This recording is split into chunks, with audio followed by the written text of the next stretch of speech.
Tentara Milisi Rakyat DPR dikabarkan berhasil membobol pertahanan nasionalis Ukraina.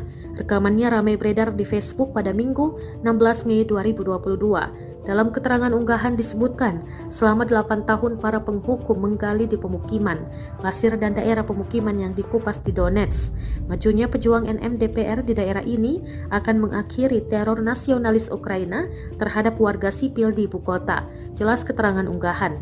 Terlihat dalam rekaman bagaimana pejuang tersebut menyiapkan serangan dengan tepat dan diakhiri dengan keberhasilan.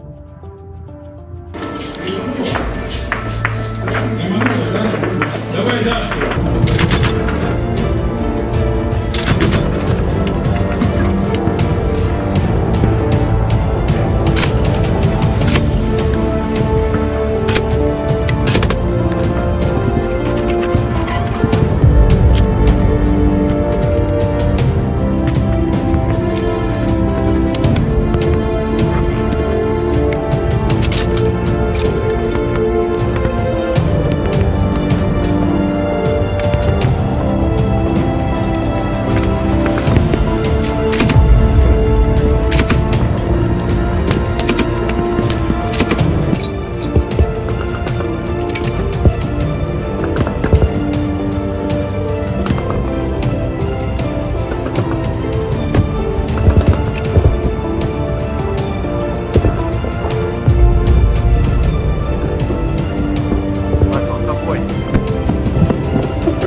Terima kasih sudah nonton.